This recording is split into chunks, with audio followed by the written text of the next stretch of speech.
बहनें बनी देवरानी जेठानी। कहते हैं ना कि देवरानी जेठानी कभी बहनें नहीं हो सकती है, लेकिन क्या हो जब बहनें ही देवरानी जेठानी बन जाए। रीना और शीना के घर उन्हें लड़के वाले देखने आते हैं।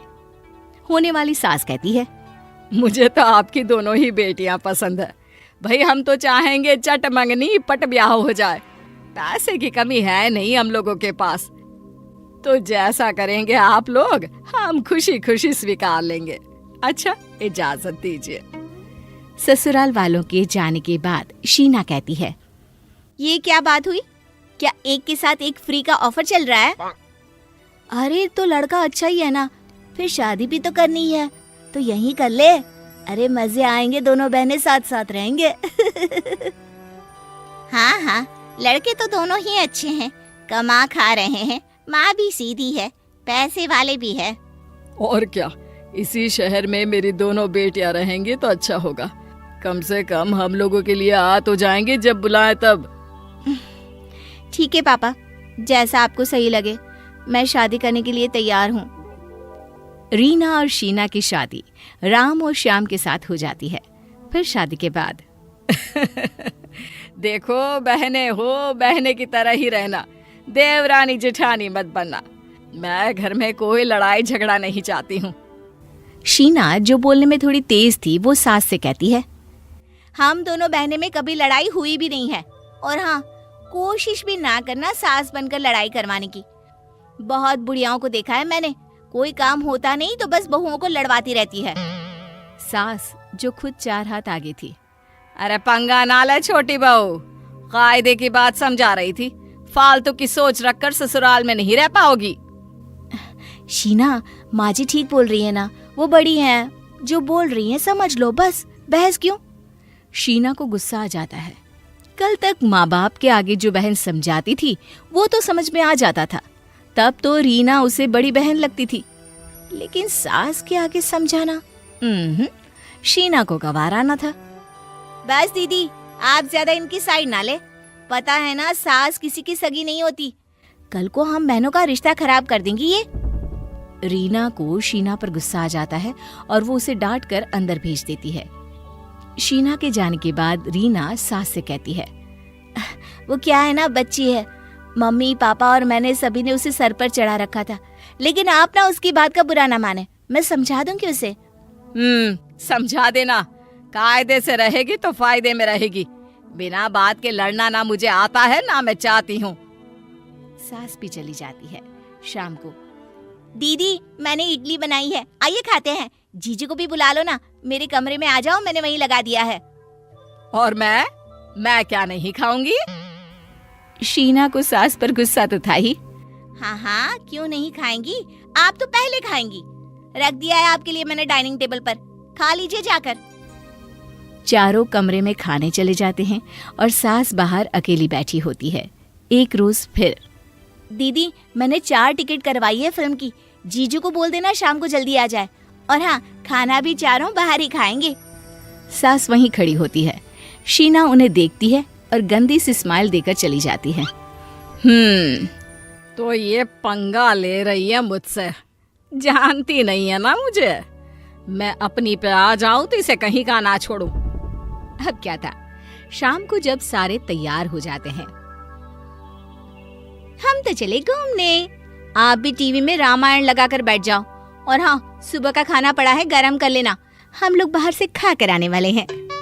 शीना जैसे ही बाहर निकलने वाली होती है, सास धीरे से शीना की साड़ी को पास के कील में फंसा देती है और आवाज आती है, चर्र।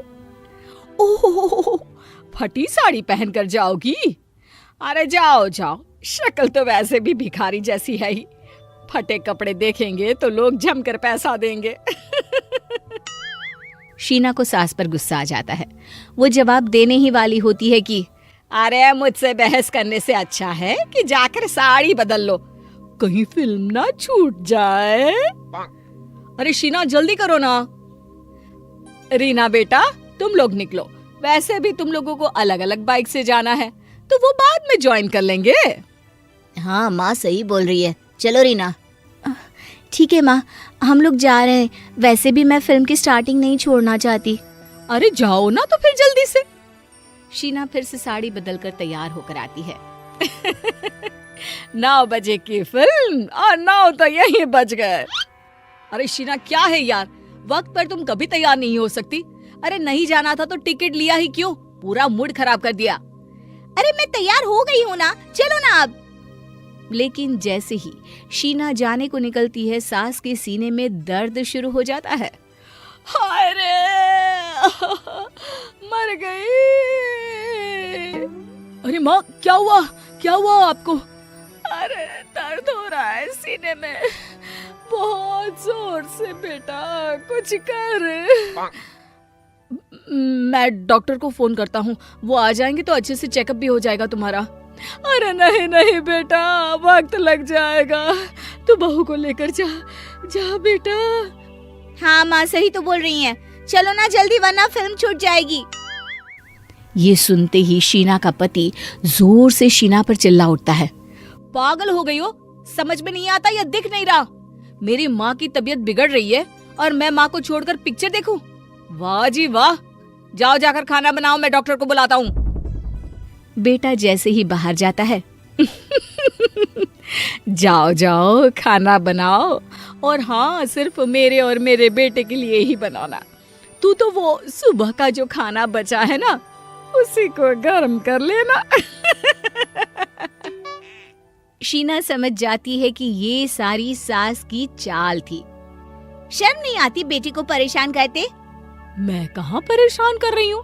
अरे मैं तो आराम ही करवा रही हूँ। सारा दिन दफ्तर में थक गया था तो रात को आराम करेगा। और रुक जरा, अपनी बड़ी बहू को बोल दूं कि खाना खा कर ही आए। वो क्या है ना, बहुत नेक है मेरी बड़ी बहू। उसी ने तो मुझे तुम्हारा असली रूप दिखाया, वरना मुझे तो तुम बड़ी अच्छी लगती थी।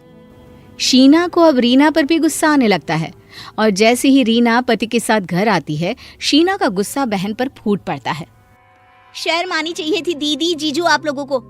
अरे जब हम नहीं आए तो आप भी तो वापस आ जाते। अरे लेकिन पैसे बर्बाद हो जाते उसका क्या? तूने ही तो किया था ना सारा अरेंजमेंट। शीना को समझ में नहीं आता कि वो सबके सामने क्या बोली जा रही है। वो तो मैं इस बुढ़िया को सबक सिखाने के लिए कर रही थी, लेकिन ये तो झूठी गेम खेल गई मेरे साथ। रीना शीना को एक थप्पड़ लगा देती है। शीना, ऐसी भाषा बोलकर तुम मम्मी पापा का अपमान कर रही हो, और कोई सास से ऐसे बात करता है क्या? मुझे नहीं पता था शीना कि तुम इतनी गंदी हो। सभी शीना से नाराज होकर चले जाते हैं। रह जाती है तो सिर्फ सास और शीना। देख शीना, रो मत। मैंने तो उस दिन सिर्फ यही कहा था कि बहन बनकर रहना। उस पर तूने मेरी कितनी बेइज्जती की थी। सास सास होती है, अब तो समझ में आ गया होगा तुझे। शीना सास से माफी मांगती है और फिर अच्छे से रहना शुरू कर देती है।